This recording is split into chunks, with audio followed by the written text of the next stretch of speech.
mengerjakan solat. Jadi kita kena berjaga-jaga, tuan-tuan. Salah satunya ulama bagi tahu, banyak orang yang solat tetapi kata-katanya dusta. Kata-katanya dusta. Dia suka menipu, dia suka dusta. Bohong itu dah jadi perkara biasa dalam kehidupan dia. Padahal bohong itu sebenarnya walaupun nampaknya kecil, tapi dia termasuk dosa yang besar. Kamu dah sampai mana dah ni? On the way, contoh dia. Dalam perjalanan. Padahal tuan-tuan, dia masih dalam perjalanan, daripada tempat tidur nak pergi ke tandas lagi. Padahal dia belum start lagi berjalan. Kita dah biasa dalam perjalanan ni. Padahal belum lagi dalam perjalanan. Walaupun nampak benda tu kecil, tapi di sisi Allah Subhanahu Wa Taala, menipu yang begitu pun dikira dosa besar sebenarnya, tuan-tuan. Hati-hati kita. Mana ni Haji, tak sampai lagi ni. Kejap, dah on the way dah ni. Padahal keluar rumah belum lagi. On the way itu maksudnya kan dalam perjalanan. Jadi nampak perkara tu kecil, tapi tuan-tuan kita jauhilah. Daripada sebab kita buat benda-benda kecil tu, dia akan jadi besar. Takut Allah Ta'ala ambil kira, rugi kita nanti dekat akhirat. Kebohongan ini dia boleh menyebabkan terhapusnya amalan-amalan kita. Kalau kita meninggal dunia dalam keadaan kita tidak bertaubat kepada Allah Subhanahu Wa Taala, susah kita. Allah Subhanahu Wa Taala berfirman dalam surah An-Nahl ayat yang ke-105, innama yaftadil kadhibal ladina la yu'minuna billah wa ulaika humul kadhibun. Hanyalah orang yang mendusta, berkata dusta itu hanyalah orang yang tidak beriman dengan Allah dan dia tidak beriman dengan ayat-ayat Allah. Bahaya, tuan-tuan. Dan mereka itu adalah orang-orang yang berdusta. Salah satu sifat orang yang munafik itu, dia banyak berbohong. Dia tidak menepati masa, dia tidak menepati janji. Okey, itu yang pertama. Dalam keadaan kita jaga solat ni, tuan-tuan, kita jaga percakapan kita ni. Kadang-kadang kita dalam bersembang pun, kita suka sembang saja. Bahasa orang sekarang tu, bila kita sembang-sembang nampak macam kencang je, dalam hati kawan kita tu, dia ni nyembang aja ni. Kadang-kadang kan kita dalam kita bersembang tu kan, kita suka tambah-tambah. Kita suka tambah-tambah. Kita suka mereka-reka cerita supaya orang gelak, supaya orang ketawa, supaya orang percaya. Kita suka tambah-tambah. Itu pun termasuk dalam bohong. Sengaja kita berbohong, dah satu dosa. Kemudian kita saja pula buat orang lain ketawa pula lagi. Itu pun dah satu dosa yang lain. Hati-hati, tuan-tuan. Kita hari-hari bersembang, hari-hari kita bercakap. Kalau boleh dengan anak kita pun, kita jangan tipu-tipu. Kadang-kadang, tuan-tuan, macam-macam cara kita tipu anak kita kan, helah anak kita kan. Banyaklah contohnya. Baik. Yang kedua, tuan-tuan, yang menyebabkan kita ni walaupun kita jaga solat, tetapi boleh jadi kita masuk neraka, tak dapat masuk syurga Allah, dengan kita percaya perkara-perkara yang sepatutnya kita tidak percaya. Apa dia, tuan-tuan? Mensyirikkan Allah. Mungkin, tuan-tuan, kita tak adalah rumah kita tu ada tokong. Mungkin tak. Semua orang tak ada, orang Islam. Kita tak adalah menyembah berhala. Tapi yang menyebabkan kita syirik ni, tuan-tuan, kita percaya kepada bomoh, percaya kepada dukun. Ini banyak terjadi pada orang Melayu. Sikit-sikit sakit, tuan-tuan, sikit-sikit rumah dia macam bergegar sikit je, terus jumpa bomoh. Bomoh ni apa, tuan-tuan? Bomoh ni orang yang dia boleh meramal kita. Kita sampai dekat dia, saya tak tahulah, saya sakit-sakit badan lah. Nanti mulalah bomoh tu cakap, ini yang buat kamu ni mak mertua kamu ni. Itu salah satu tanda, itu jenis bomoh ni orang. Padahal dia tak tahu pun, tuan-tuan. Alimul ghaib, perkara itu semua sakit-sakit tu hanya Allah Ta'ala saja yang tahu. Bomoh tak boleh tahu, melainkan bomoh tu berkawan dengan syaitan, berkawan dengan jin. Yang lagi sedih lagi, tuan-tuan, kadang-kadang bomoh-bomoh ni mereka ni dah tak ada job, dah tak ada kerja, dia hantarnya syaitan dekat seseorang. Dia hantarnya jin dekat seseorang, sakitlah badan-badan orang tu. Jadi jin yang dia hantar tu kan, kacau seseorang tu akan jumpa dia. Dia cas. Dia cakap ni, dekat badan kamu ni ada 7 ekor jin. Satu jin harganya 100 kalau nak buangkan. Udah pening kita. Padahal yang hantar pun dia. Nanti dia arahkan jin yang dia bela tu kan, supaya pergi. Nanti dah lama dia tak dapat job, setahun 2 tahun dia hantarnya lagi. Ni kadang-kadang bahaya tuan-tuan. Jadi kalau kita ada rasa sakit-sakit, gangguan-gangguan mistik, gangguan-gangguan ni, siapa kita nak jumpa? Kita jumpa orang yang mengamal perubatan Islam, pengamal perubatan Islam. Contohnya di Malaysia ni apa tuan-tuan? Darushifa.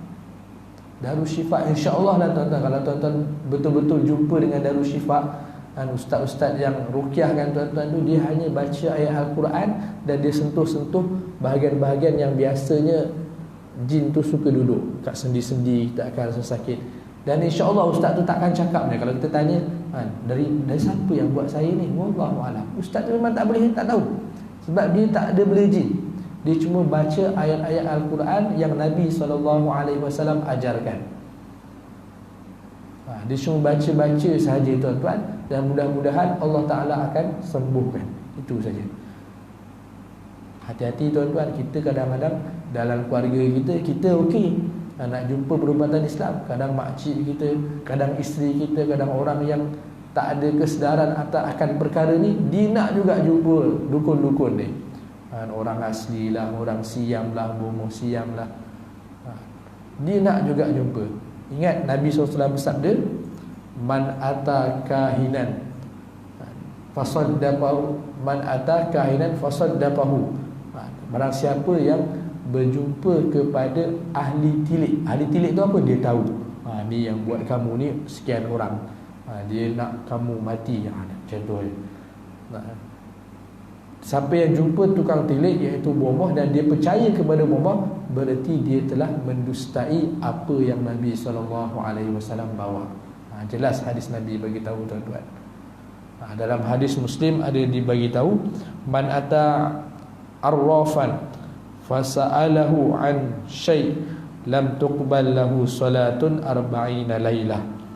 Barang siapa yang berjumpa dengan tukang tilik dan dia meminta akannya sesuatu, maka tidak akan diterima solatnya selama 40 malam. 40 hari tuan-tuan, solat kita tak terima. Satu solat kita tinggalkan dengan sengaja, dan Allah Ta'ala akan masukkan kita dalam neraka satu ukuf bersamaan 80 tahun akhirat. Bukan 80 tahun dunia. Satu hari akhirat 1000 tahun dunia. Itu baru satu solat. Ini tuan-tuan, 40 hari solat. 40 hari punya solat. Dalam satu hari tu ada 5 waktu. 4 kali 5 berapa kali dah tuan-tuan? Wallahualam. Tak tahulah kira macam mana. Pagi-pagi ni belum sarapan lagi, otak tak jalan. Nak cerita ni tuan-tuan, berapa lama? Allahu Akbar. Hati-hatilah tuan-tuan. Kita kena sedarkan jiran-jiran tetangga kita, saudara mara kita, jangan jumpa dengan bomoh-bomoh ni. Memang banyak sangat dekat Malaysia ni, banyak sangat. Itu sebab sekarang ni tuan-tuan digalakkan kita belajar Darussalam, Darushifa. Tapi malangnya dua-dua Tok Guru dah meninggal dah tuan-tuan. Tok Guru Harundin dah meninggal. Saya pun tak sempat nak berguru dengan beliau. Lepas tu Ustaz Ismail Kamus pun baru je meninggal. Alhamdulillah, saya belajar Darussalam yang Ustaz Ismail Kamus tu. Saya adalah batch yang terakhir sekali. Tuhan, kira yang terakhir sekali. Kemudian Ismail Kamus pun meninggal dunia. Jadi tuan-tuan, hati-hatilah. Okey, yang seterusnya tuan-tuan, yang ketiga yang menyebabkan orang dah pun solat tetapi dia tidak jaga, takut-takut dia masuk neraka, kita kena jaga apa tuan-tuan? Daripada Allah Subhanahu Wa Taala berfirman mengenai perkara ini. Ma salakakum fi saqar? Qalu lam nakum minal musallin walam nakun nut'imul miskin wa kunna nakhudu ma'al qaidin. Surah Al-Muddathir ayat 42 sampai ayat 45. Dikatakan, apakah masalakakum fi saqar? Apakah yang menyebabkan kamu masuk neraka? Maka ahli neraka itu menjawab, kan?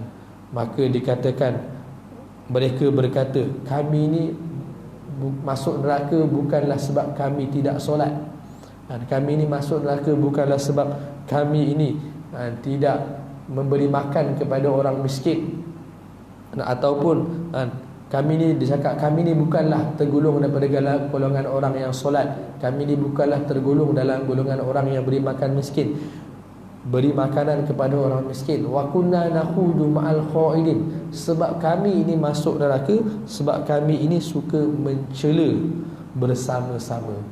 Maksud mencela tu apa tuan-tuan? Mengumpat bersama-sama. Mengumpat ni dia tak jadi seorang tuan-tuan, dia akan jadi ramai-ramai.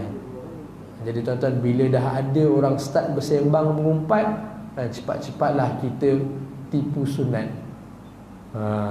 Tuan-tuan, walaupun kita tak mengumpat, tapi bila kita dengar tuan-tuan, kita tetap dapat dosa. Kita tetap dapat dosa. Apa kita nak buat tuan-tuan? Bila ada orang mengumpat, kita cuba alih cerita dia, kita masuk cerita lain. Ataupun apa tuan-tuan, kita buat-buat, saya nak pergi tandas sekejap lah. Bahaya tuan-tuan. Kita solat 40 tahun kita solat, tetapi amalan kita bagi pula pada orang lain. Ni semua orang susah nak tinggalkan tuan-tuan. Kita bersembang dekat kedai mamak sampai 2-3 jam tu, apa yang kita cerita kan sebenarnya? Kalau setakat nak tanya, kamu kerja apa, anak kamu berapa, sekolah dekat mana, belajar dekat mana, 15 minit selesai saya rasa. Tapi orang sampai berjam-jam tu, apa disembang ni tuan-tuan? Jadi hati-hati tuan-tuan. Baik, kita akan sambung hadis yang sampai sebelum ini. Sebelum ini saya kongsikan dengan tuan-tuan, setiap bacaan ketika mengambil wuduk kan, ingat lagi tak tuan-tuan? Bacaan-bacaan ketika kita ambil wuduk, basuh muka, baca apa, basuh tangan, baca apa, itu supaya kita ini tidak lalai ketika kita ambil wuduk. Nabi SAW bersabda, man tawadda'a fa ahsanal wudu kharajat khotoyahu min jasadihi hatta takhruja min tahti azfarih. Sesiapa yang berwudu lalu menyempurnakan wudu tersebut, keluarlah, diampunkanlah dosa-dosanya daripada jasadnya sehingga keluar dari bawah kuku-kukunya. Riwayat Muslim. Orang yang ambil wudu ni, Allah Ta'ala ampunkan dosa dia. Jadi tuan-tuan, kita kalau boleh digalakkan sentiasa dalam keadaan berwudu. Setiap kali kita ambil wudu, diampunkan dosa. Setiap kali kita ambil wudu, diampunkan dosa. Kentut je ambil wudu, batal je ambil wudu, cepat-cepat. Sebagaimana amalan yang dilakukan oleh sahabat Bilal radhiyallahu anhu. Ketika dia masih di dunia, Nabi dah dengar tapak kasut dia, tapak kaki dia ketika dia berada di syurga. Nabi Isra Mi'raj, Nabi dengar tapak kaki ni. Nabi dengar, ini macam biasa dengar ni tapak kaki Bilal berjalan. Kan kita setiap orang berjalan ada style masing-masing. Ada orang berjalan, kita kadang-kadang kita dah dari jauh kita dengar, ini style dia jalan ni, macam menyeret-nyeret, set, kita dah dengar dah. Begitu Nabi SAW dah dengar tapak kaki Bilal radhiyallahu anhu di dalam syurga ketika Nabi Isra Mi'raj. Amalan dia apa tuan-tuan? Dia selalu mengambil wudu. Begitu juga ini dikatakan ini hanyalah gugur dosa-dosa kecil sahaja. Dosa-dosa besar kita kena bertaubat. Begitu juga dengan bersalaman. Kalau orang Melayu, dia cakap salam tu apa dia? Salam tu macam ni lah kan. Tapi sebenarnya dia ada dua perkara yang kita kena buat, dan dia ada dua pahala. Yang pertama, beri salam, satu pahala. Yang kedua, berjabat tangan. Pertama, bagi salam Assalamualaikum. Yang kedua, berjabat tangan. Bagi salam Assalamualaikum tu, itu ada hadis Nabi yang lain. Afsus salam, sebarkanlah salam. Dan kalau berjabat tangan tu pula, ada hadis Nabi SAW yang lain. Dan orang yang berjabat tangan ini, Allah Ta'ala akan ampunkan dosa-dosa kecil dia sebelum dia melepaskan tangan dia. Tapi sekarang ni tuan-tuan, dah tak boleh nak berjabat tangan dah. Kita dah lain dah sekarang dah. Tak boleh nak berjabat tangan dah. Buat je lah macam ni. Niatkan macam berjabat tangan juga. Mudah-mudahan Allah Ta'ala ampunkan dosa kita. Jadi lepas ni tuan-tuan, bila dah habis PKP nanti, buat dua-dua. Setengah orang dia cuma salam aja, berjabat tangan saja, dia tak sebut pun perkataan Assalamualaikum. Lepas ni macam ni tuan-tuan, lepas ni dah habis PKP nanti, masa kita berjabat tangan tu, kita sebut Assalamualaikum. Dua pahala kita dapat. Pahala sebarkan perkataan salam Assalamualaikum dan pahala berjabat tangan. Boleh tuan-tuan? Macam kita kan, kalau dulu masa solat Jumaat boleh rapat-rapat kan, boleh rapat-rapat, kemudian kita duduk, ada dua orang dekat soft, tengah-tengah kosong. Jadi bila kita sampai tu, kadang-kadang kita buat apa dulu tuan-tuan? Kita solat sunat dulu kan. Habis solat sunat, salam, baru kita bersalaman dengan orang sebelah. Cuba lepas ni kita tukar sikit adat kita. Bila kita sampai tu, kita bagi salam dulu. Assalamualaikum, jabat tangan. Assalamualaikum, jabat tangan. Baru kita solat. Boleh tuan-tuan? Kita tukar sikit. Okay, itu salah satu dia yang menyebabkan dosa-dosa kita diampunkan. Seterusnya, Rasulullah SAW bersabda, "Idza tawadda'a al-'abdul muslim awil mu'min faghassala wajhahu." Apabila wuduknya seorang hamba yang beriman atau muslim, kemudian dia membasuh wajahnya, kharaja min wajhihi kullu khati'atin nadhara ilaiha bi'ainaihi, maka keluarlah daripada wajahnya dan semua dosa yang dilakukan oleh matanya bersama air yang terakhir sekali. Dosa-dosa dari wajahnya sekali dosa yang telah dibuat oleh kedua-dua matanya melalui air atau bersama titisan air yang terakhir. Ketika dia membasuh kedua tangannya, keluarlah dari kedua tangannya setiap dosa yang telah dilakukan oleh kedua-dua tangannya bersama air atau bersama titisan air yang terakhir. Ketika dia membasuh kedua belah kakinya, keluarlah dari kedua-dua kakinya setiap dosa yang dilangkahi olehnya, oleh kedua-dua kakinya bersama air atau bersama air yang terakhir, sehinggalah setelah selesai berwuduk dia bersih daripada segala dosanya. Riwayat Muslim. Ini nak diceritakan apa tuan-tuan? Setiap anggota wuduk yang kita basuh itu, Allah Ta'ala akan ampunkan dosa. Baik, ini kelebihan berwuduk. Kemudian ini Nabi SAW galakkan kita, dengan kita berwuduk ni, kita buat apa tuan-tuan? Bukan untuk beribadah sahaja. Kita wuduk ni untuk tidur sahaja pun nampaknya tidur tu bukan ibadah. Tapi tuan-tuan, bila kita ikut sunnah, bila kita ikut saranan Nabi, dia akan jadi ibadah. Nampaknya bekerja itu semata-mata mencari nafkah, mengumpul kekayaan. Tetapi bila ada keberkatan, kita jaga halal haram, kita jaga waktu pascat kita, waktu masuk, waktu keluar, kita jaga solat kita. Dalam kerja tadi dia boleh jadi ibadah. Begitu juga dalam tidur kita.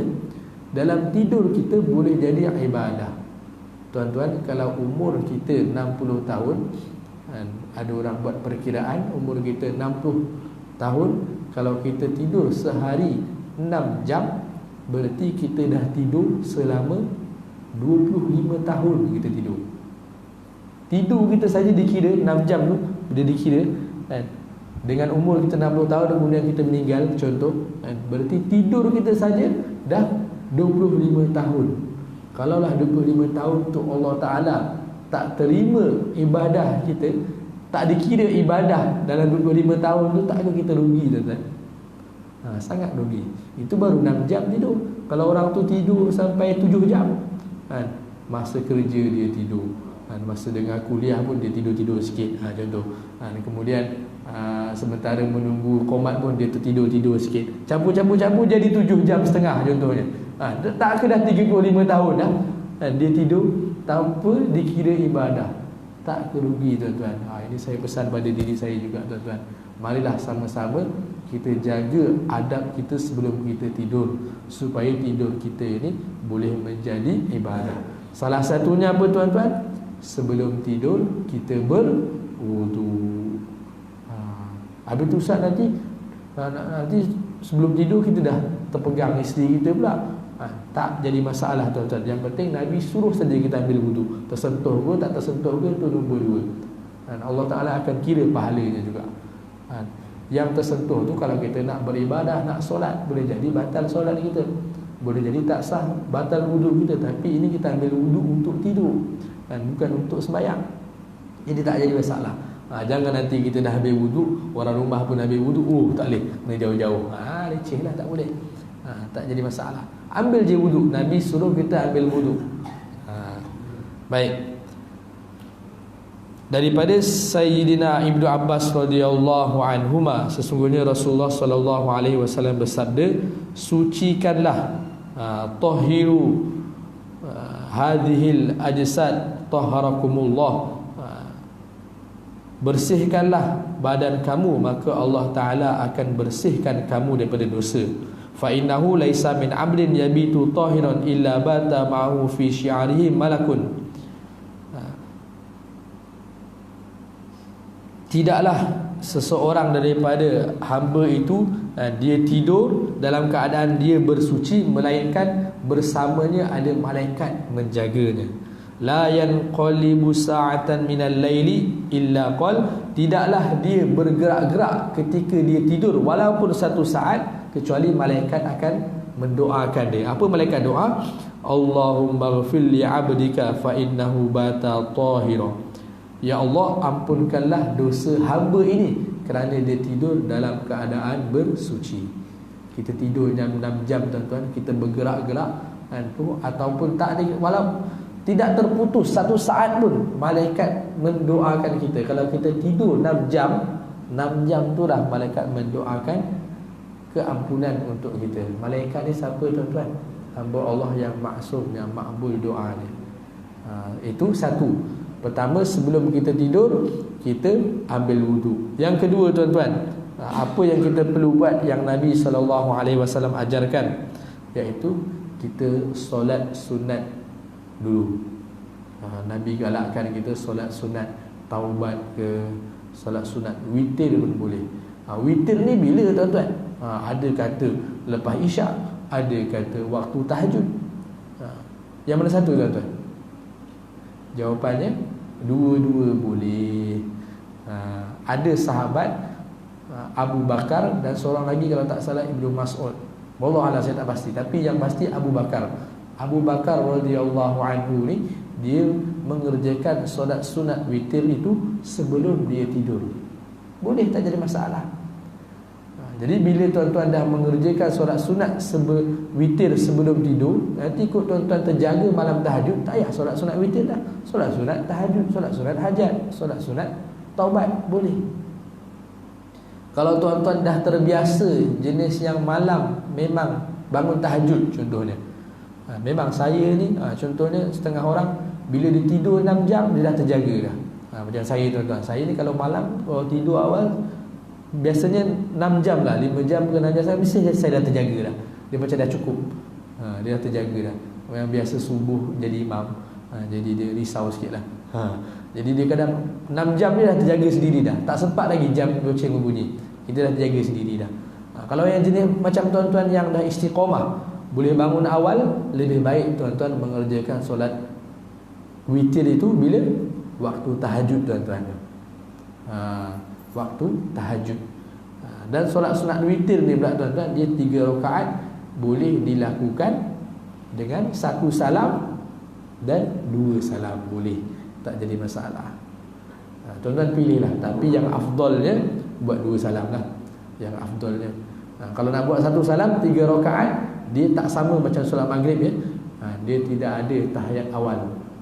Maksudnya rakaat pertama habis sujud berdiri, rakaat kedua habis sujud berdiri, rakaat ketiga habis sujud pun berdiri juga. Kemudian tahiyat akhir, dia tak ada tahiyat awal macam solat maghrib. Faham kan? Dia tak ada tahiyat awal. Jadi rakaat pertama Al-Fatihah dan surah Al-Kafirun, rakaat kedua Al-Fatihah, surah Al-Ikhlas, rakaat ketiga Al-Fatihah dan 3 kul. Macam tu. Dia kalau nak buat yang 3 rakaat 1 salam, tapi seelok-eloknya mazhab Syafi'i dipisahkan, iaitu 2 rakaat 1 salam dan 1 rakaat yang terakhir 1 salam. Jadi tuan-tuan, kita jaga solat sunat witir kita. Sebab apa tuan-tuan? Kalau kita betul-betul cinta Nabi, kita sayang Nabi, kita tak akan tinggalkan apa yang Nabi tak tinggalkan. Nabi tak pernah tinggalkan solat sunat witir dan solat sunat sebelum subuh.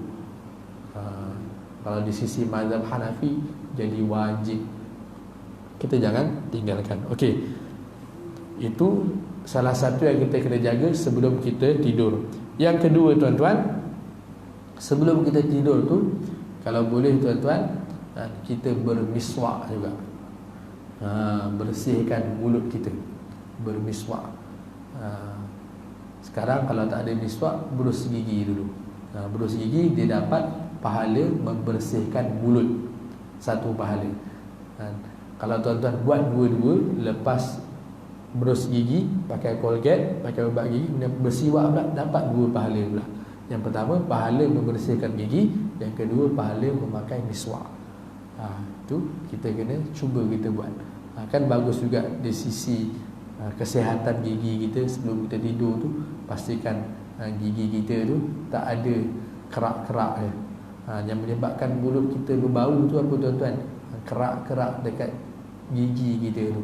Kalau tuan-tuan tak percaya, tuan-tuan pergi dentist cakap nak bersihkan gigi, dia congkel semua kerak-kerak tu. Kerak-kerak tu yang menyebabkan gigi kita, mulut kita bau. Mulut bau ni tuan-tuan, siapa pun tak tahan. Saya pun tak tahan. Sanggup saya batalkan solat kadang-kadang. Dulu tuan-tuan, saya belajar dekat Afrika Selatan. Afrika Selatan ni tuan-tuan, dia bukanlah macam orang Malaysia. Orang Malaysia ni insya-Allah bau badan tu kurang sikit. Ada tu ada mungkin, tapi jarang lah yang datang-datang masjid. Tapi kalau orang luar ni tuan-tuan, dia kurang jagalah sebenarnya. Kita tuan-tuan sehari mandi 3 kali.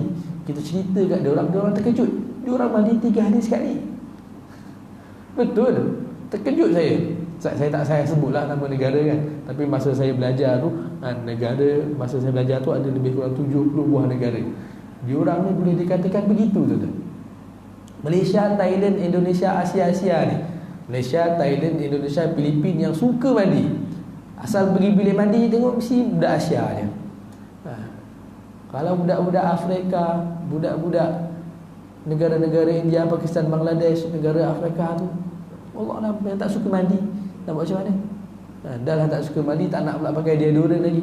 Kadang kita tak faham. Mungkin culture dia orang dah begitu dah. Jadi tuan-tuan, jangan sebab mulut kita berbau, orang lain terganggu nak beribadah. Idzaul muslim haram. Menyusahkan saudara muslim yang lain hukumnya haram. Jadi kalau kita nak pergi masjid tu, pastikan mulut kita tak berbau. Pastikan kita betul-betul berus gigi. Tanya orang rumah kita yang paling rapat dengan kita, mulut abang ni sebenarnya berbau ke tak? Tanya. Kalau betul-betul bau, tuan-tuan pergi dentist, cuci gigi. Cuci gigi baru RM40 je. Dulu RM40, tak tahu sekarang berapa. Mungkin dah RM80 pun. Cuci gigi, dia hilangkan kerak-kerak tu dekat klinik gigi yang swasta tu. Kalau yang kerajaan bayar RM1, tunggu 4 bulan. Baik. Kemudian seelok-eloknya kita bersihkan mulut sebelum tidur dengan bermiswak. Kemudian bila kita sampai tempat tidur, disunahkan untuk kita bersihkan tempat tidur kita. Maksudnya bersihkan tu apa? Kita angkat bantal kita dulu, kita angkat selimut kita, takut-takut entah ada binatang-binatang apa, lipan ke, kalau jengking ke, wallahu a'lam kan, lipas ke, tikus ke, cicak ke. Jadi kita kibas-kibas dulu. Kibas, baca la haula wala quwata illa billah. Itu penting juga tu tuan-tuan, kita kibas-kibas. Okay. Kemudian kita tidur dengan menghadap kiblat. Jadi tuan-tuan, tidur yang sunnah ni macam mana tuan-tuan? Macam kita letak jenazah. Kita letak menghadap kiblat sebelah sana, dada kita menghadap kiblat. Dada kita semua menghadap kiblat. Jadi kita tidur mengiring begini. Tidur mengiring begini.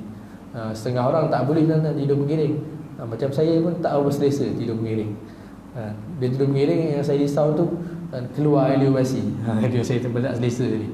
Kadang-kadang kita dah cuba dah nak telan Elio kan sebelum tidur, tapi kadang dia terkeluar juga. Jadi saya ambil keputusan, sunnah yang kedua, kita tidur melentang biasa saja pun boleh juga, tak jadi masalah. Macam jenazah macam ni, tidur terlentang. Jadi setengah orang kata tidur menghadap kiblat tu tak boleh, kaki menghadap kiblat tu tak boleh. Sebenarnya tuan-tuan, yang tak boleh tu bukannya kaki kita menghadap kiblat. Yang tak boleh tu bila kita buang tandas kita tu menghadap kiblat dan membelakangi kiblat, tu yang haram. Tu yang tak boleh. Tapi kalau kita tidur kiblat sana, kaki kita ke sana, boleh tak? Boleh sebenarnya, tak haram. Tapi sebab apa? Sebab orang Malaysia ni dia terlalu jaga adab. Kebiasaan orang Malaysia terlalu jaga adab. Bagus.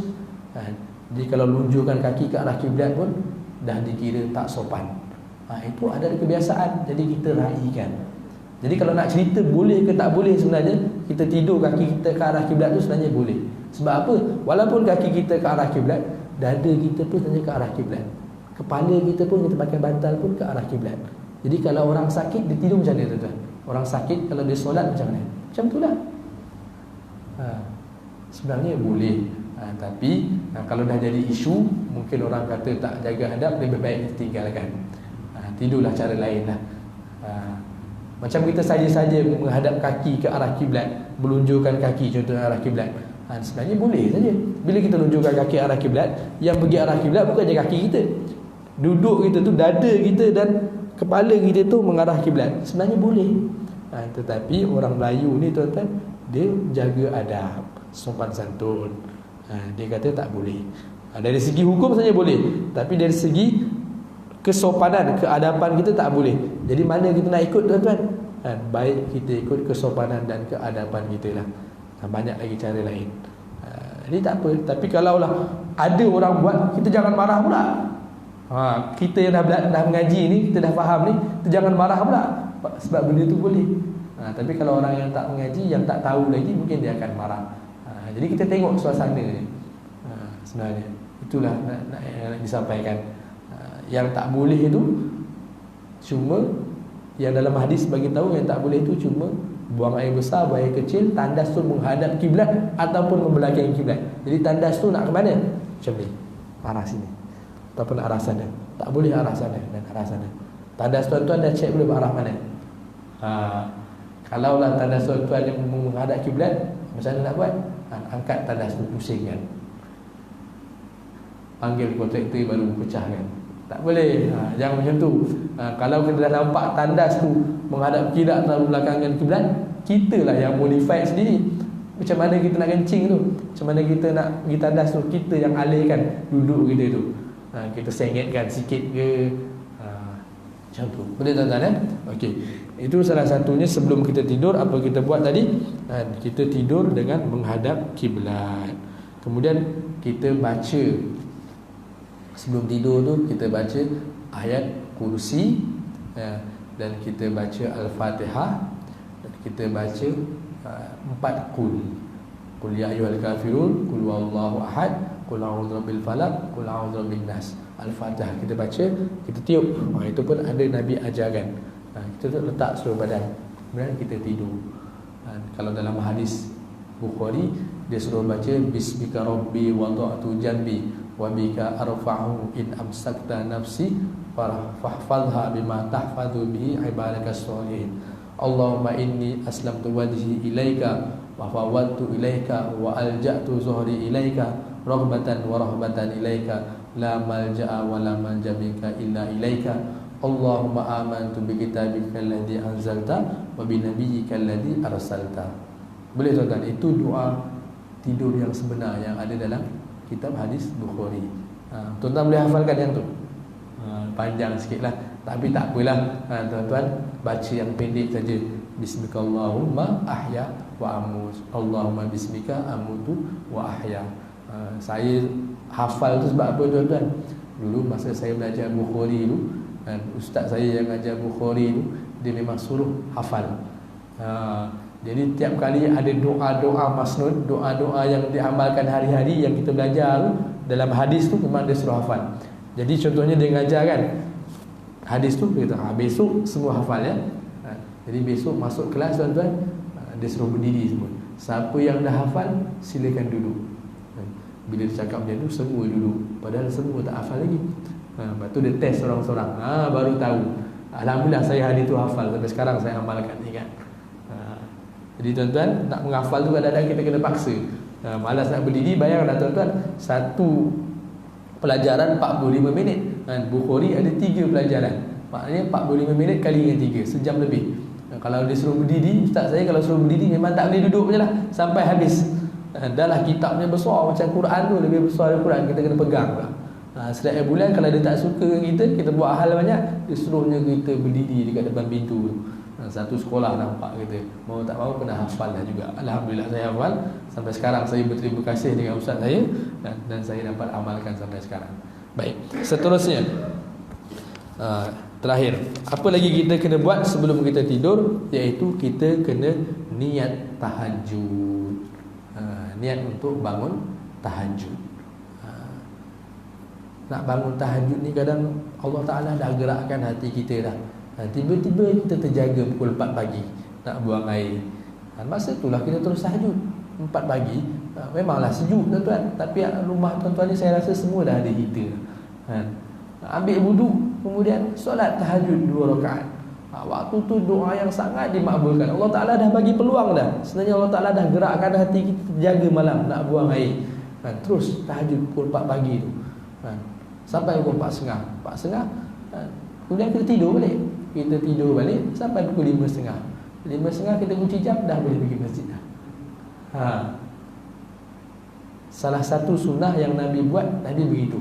Sebelum masuk waktu subuh, Nabi tidur sebentar. Maknanya Nabi dah tahajud awal, mungkin dalam pukul 3, 3.30 sampai pukul 4. Pukul 4 tu sambung tidur sampai pukul 5.45. Contohnya, bangun-bangun terus dah siap-siap mandi pergi masjid.